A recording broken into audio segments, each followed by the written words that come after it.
So welcome guys, this is experiment 14, which is the shell and tube heat exchanger.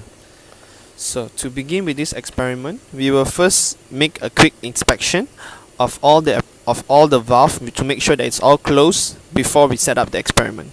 So to begin with the experiment, we will first on the switch for all the heaters, the pumps and the main switch. And after that is been on, make sure to check that the different pressure indicator, the flow indicator and the temperature indicator is all working. So now I'll explain a bit about what the indicator means. So the first indicator, which is the different pressure indicator, the number 1 indicates the hot water, whereas number 2 is the cold water. For the flow rate indicator, number 1 is the same thing, is the hot water, whereas number 2 is the cold water. Moving on to the temperature indicator, it's a bit different.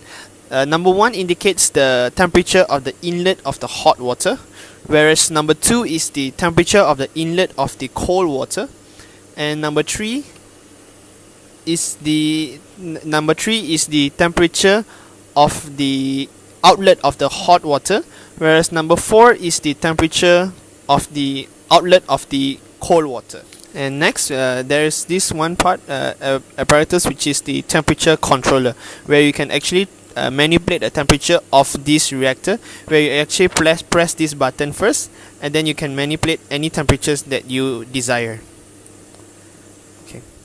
In addition to that, the temperature of the water can also be obtained manually, where you can see it from the meter here.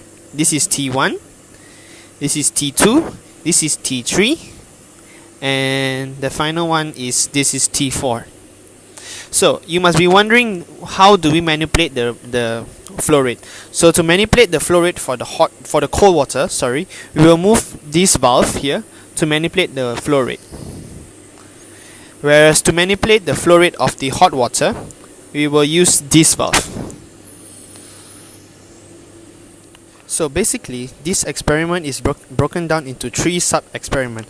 The first one is where we will measure the effect of cold water flow rate on the heat transfer coefficient at the constant hot water flow rate, whereas the second experiment will be the effect of hot water flow rate on the heat transfer coefficient at a constant water flow rate, and the last experiment, which is the effect of, we will be measuring the effect of hot water inlet temperature on the heat transfer coefficient at a constant hot water and cold water flow rate.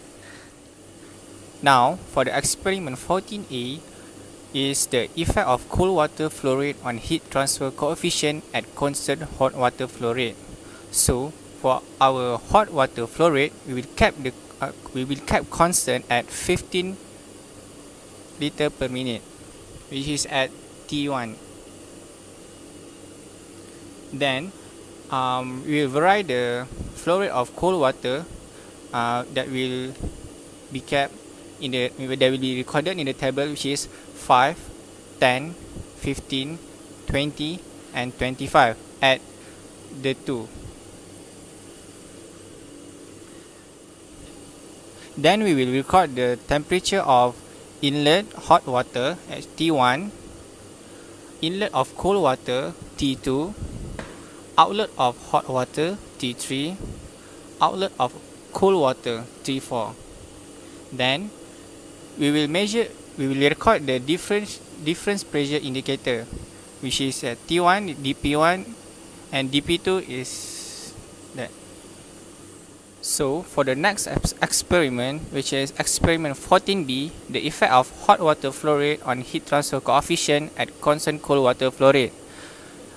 This has the same procedure as the last experiment, which is experiment 14A, which is we will keep constant of flow rate, which is cold water, at T2, which is at 15 liter per minute. We will vary the flow rate of hot water, which at T1, flow rate of hot water which at T1.